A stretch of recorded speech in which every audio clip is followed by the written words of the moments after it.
Baik, assalamualaikum warahmatullahi wabarakatuh. Waalaikumsalam warahmatullahi wabarakatuh. Selamat malam teman-teman semua. Kami mahasiswa Universitas Veteran Bangun Nusantara ingin mewawancarai sebuah kedai es teh yang bernama Raja Teh Solo. Dengan saya sendiri Nisfunahar Banu Isna ini dengan NIM akhir 39. Dan saya Hamidah Rina Madita dengan NIM terakhir 72. Dan saya Muhammad Abdul Aziz dengan NIM terakhir 95.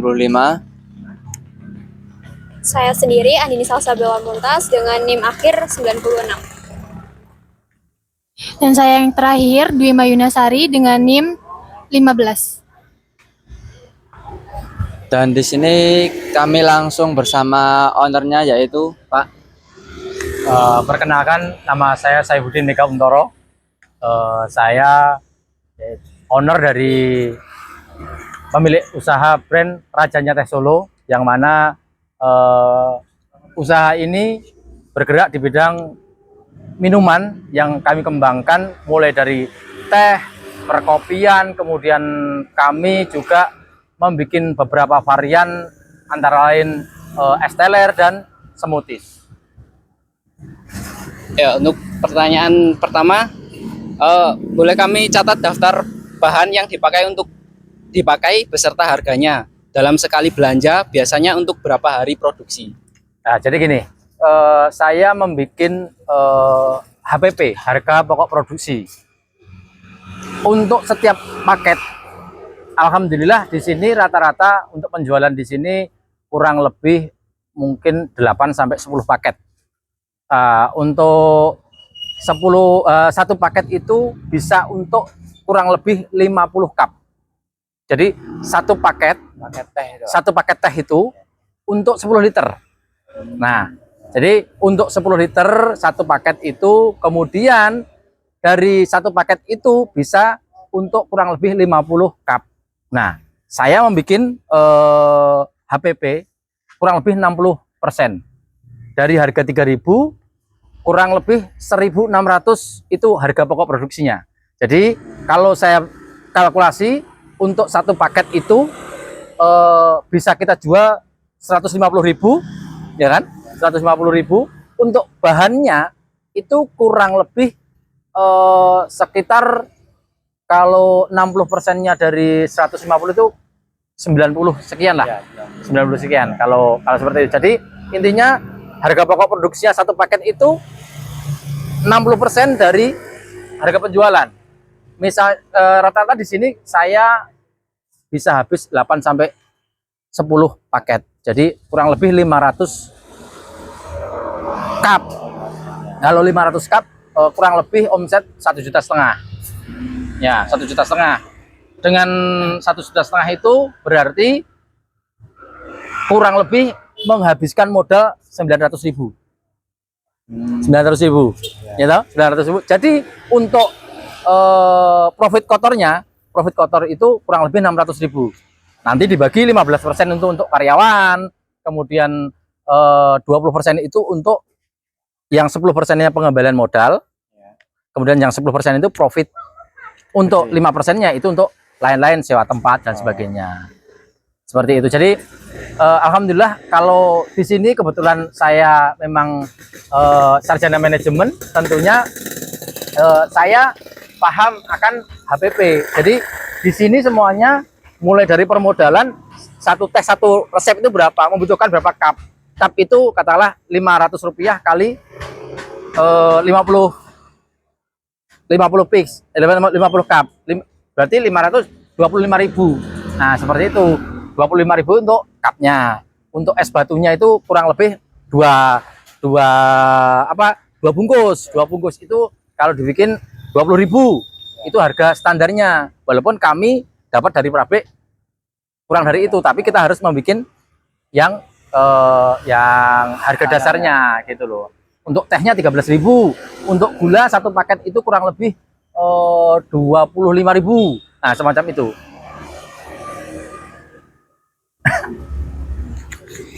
Ya baik, untuk selanjutnya, berapa jam kerja karyawan dalam sehari? Apakah ada uang makan atau bonus jika mencapai target tertentu? Jadi gini, kalau alhamdulillah saya bikin ada sementara 3 karyawan. 3 karyawan itu satu orang itu kurang lebih 8 jam. Untuk 8 jam itu kami menggaji kurang untuk 8 jam itu 60.000 gitu. Jadi satu jamnya 7.000 sekian atau 7.000 lah, 7.000 per jam itu 7.000. Kemudian nanti apabila 9 jam nanti 1 jamnya yang istirahat. Terus kami memang tidak ada uang makan, tapi kalau kami di sini ada makan, ya kita bagi bareng-bareng lah, kita kasih makan semacam itu. Kalau untuk karyawannya, kalau masalah bonus, tentunya kami ada teknik tersendiri. Omset kalau memang sebulan itu memang melebihi target, tentunya akan ada bonus seperti itu. Baik, selanjutnya untuk berapa biaya listrik dan air sebulan jika menggunakan kendaraan? Berapa pengeluaran bensinnya? Apakah mesin-mesin di sini ada biaya servis rutinnya?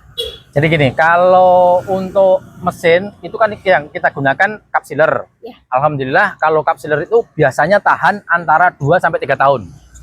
Misalnya harga kapsiler itu 700.000 atau katakanlah 1 juta. Itu kita gunakan sampai 3 tahun, bahkan ini bisa 5 tahun. Jadi kalau perhitungan seperti itu bisa dihitung, tidak usah terlalu dipikirkan. Nah, kalau untuk yang kapsiler, kalau alat-alat lain untuk listrik untuk sebulan kurang lebih 300.000.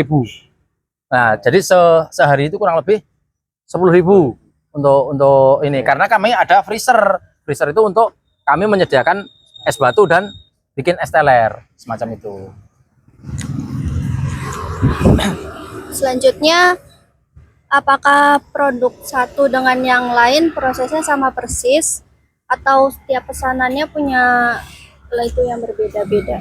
Jadi gini, kami alhamdulillah di Rajanya Teh Solo itu yang membedakan dengan brand teh lain ada, yaitu kami namakan teh rempah.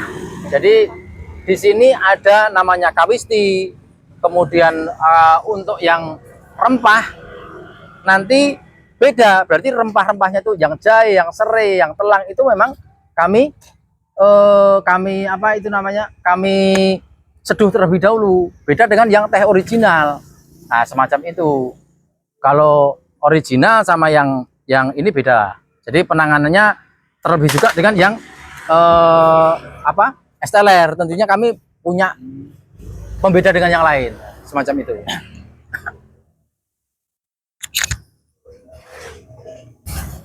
Oke, baik.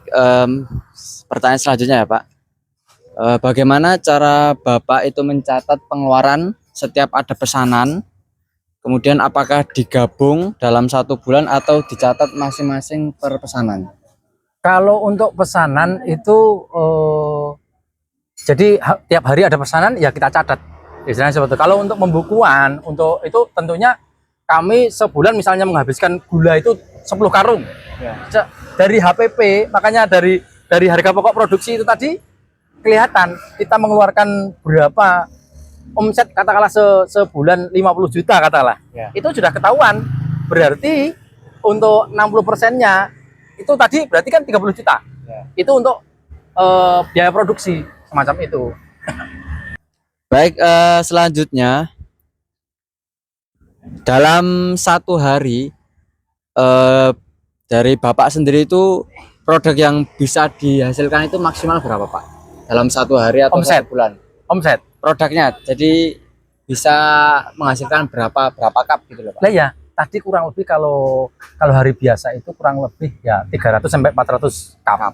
Berarti itu untuk omset kurang lebih 1,5. Ya. Intinya 1,5. Itu kan kalau hari Sabtu atau Minggu itu bisa omset 2 juta. Sampai 500 kapan? Di atas 500 cup lah, karena kan ada juga misalnya kayak tadi kopi itu kami tidak hanya sekedar kopi disobek terus diaduk, itu tidak, tapi kita ala-ala kayak yang brand-brand samping itu kita shake, kita hand mixer, terus nanti masih kita tambahin gulanya, masih susunya. Yang membedakan kita harus punya pembeda dengan istilahnya brand lain. Kenapa di sini alhamdulillah sepanjang sini kurang lebih ada 15 kompetitor.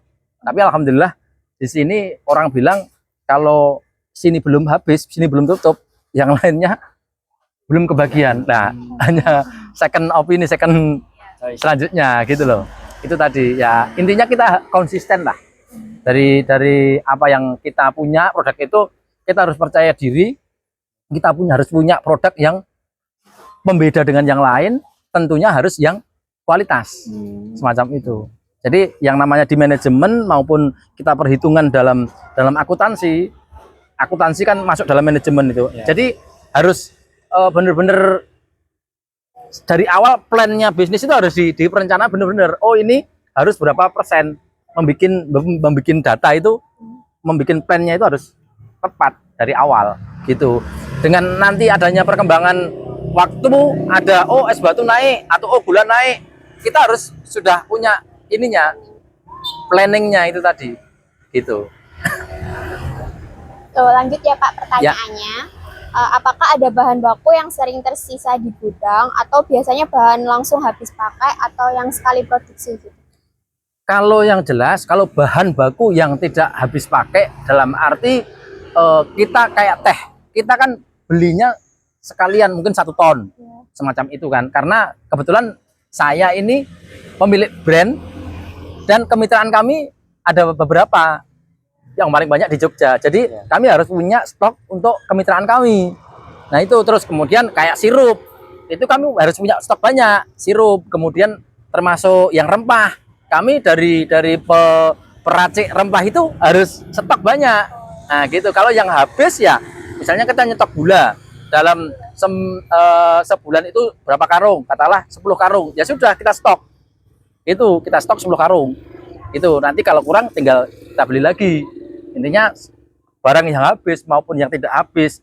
Terus kemudian kalau yang cup itu, kita juga harus punya stok banyak. Sekali kita pesan ke pabrik yang udah bermerek itu paling tidak 50 sampai 100 dus semacam itu. Karena saya pemilik kemitraan gitu. Lanjut ya Pak. Iya.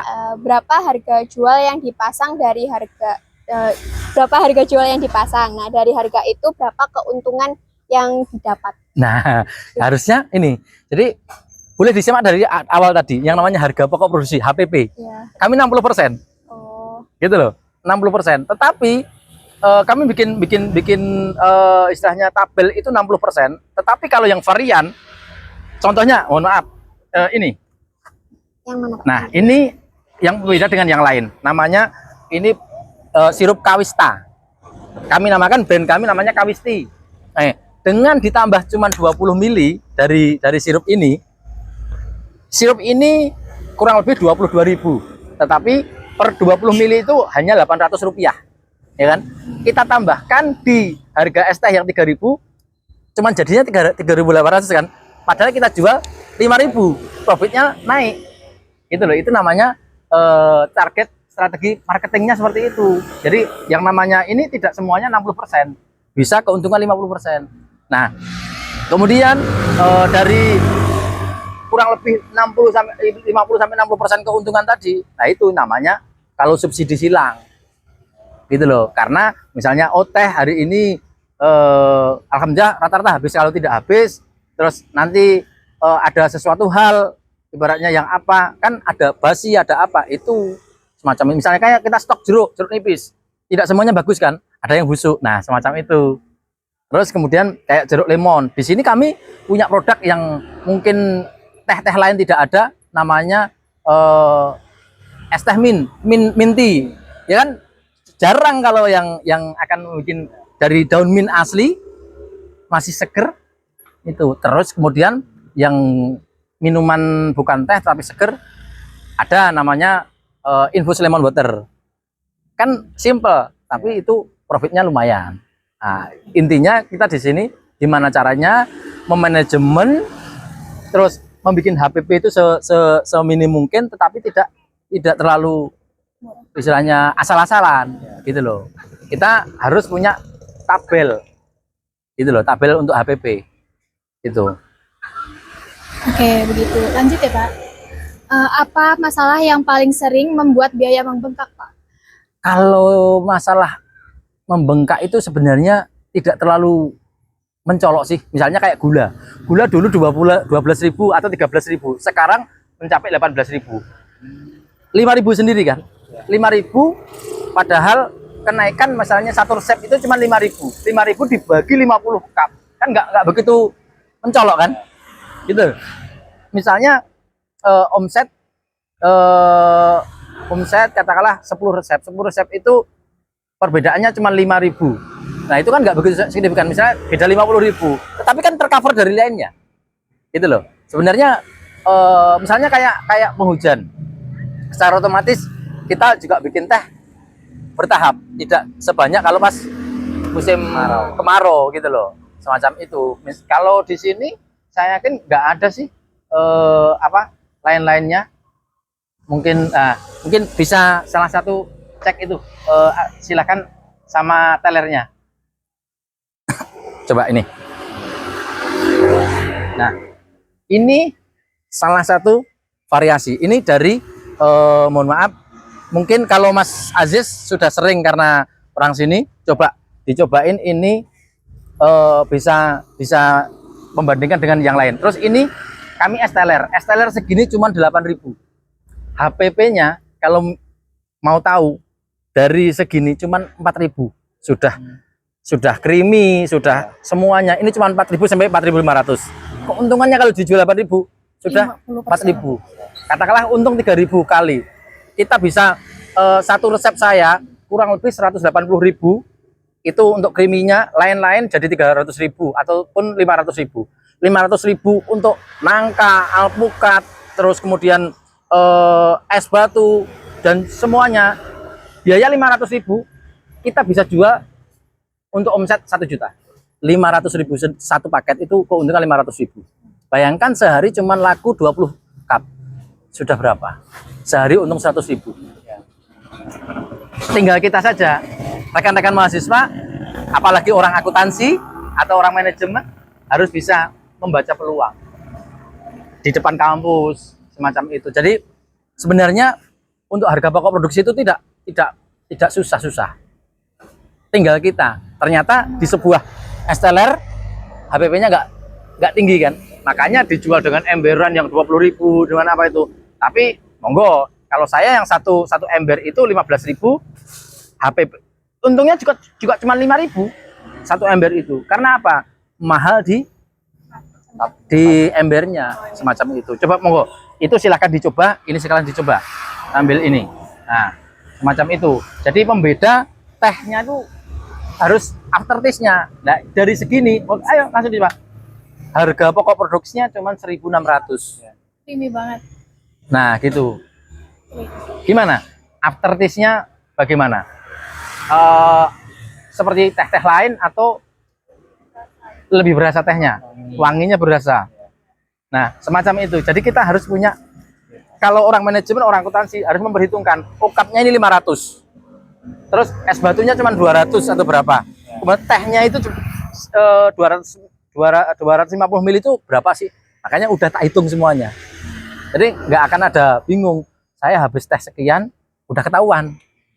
Nanti kurang lebih untungnya sekian, udah ketahuan. Oke, jadi Bapak punya alternatif sendiri ya buat mengatasi hal tersebut. Jelas, tentu.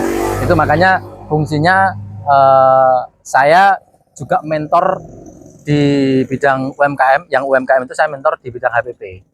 Jadi untuk coaching klinik tentang HPP, kebetulan alhamdulillah saya disiplin ilmunya di situ. Ya, ini pertanyaan terakhir ya Pak. Ya. Jika ada tambahan modal, bagian mana dari proses produksi ini yang ingin Bapak perbaiki supaya lebih hemat? Kalau ada tambahan modal, saya pengen membuka banyak cabang. Oh iya. Jadi pengembangan produk itu banyak sekali sebenarnya. Tidak harus nambah modal. Yang di sini kita sedikit-sedikit. Contohnya di sini ada cilok. Saya hanya dari pabrik distorin dengan 30 sampai 32.000 ke saya udah isi 100. Kita jual jadi 50.000. Untung kurang lebih 20.000. Bayangkan, karyawan kita tidak usah nambah ini, tetapi kita habis 3 atau 4 paket sudah 80.000 bisa untuk gaji karyawan. Terus tambahan lagi saya ada dimsum. Dimsum dari pabriknya sana kurang lebih mungkin per butirnya itu 220 sampai 2.200 sampai 2.400, kita jual 3.000 3.500. Sehari satu paket aja udah untung 60-70.000, udah nggak usah pikir banyak-banyak. Dari sekian hal ini untung 50, ini untung, udah untuk bayar karyawan udah cukup gitu. Ada lagi? Ya mungkin itu cukupkan saja wawancaranya ini. Terima kasih sudah menyempatkan waktunya dan juga memberikan insight yang baru bagi kami semua. Siap. Tentunya saya sebagai di sini pelaku UMKM, dan kebetulan saya di sini kan tidak hanya punya usaha ini. Saya punya usaha, boleh di searching namanya Omah Degan di Jingga. Itu saya pionir Jogja Jateng pembuat kelapa muda jelly gitu loh, kelapa muda jelly. Saya pionirnya, dan alhamdulillah saya punya usaha ini. Kemudian saya pengen mengembangkan di bidang-bidang lain itu, ya tentunya para generasi muda itu biar termotivasi gitu loh. Selain saya ngisi-ngisi seminar, ya tentunya itu tadi bisa gimana caranya membaca peluang. Kalau dulu kita hanya dengan ATM, amati tiru modifikasi, ya kan? Sekarang dengan hati, harus dengan segera action,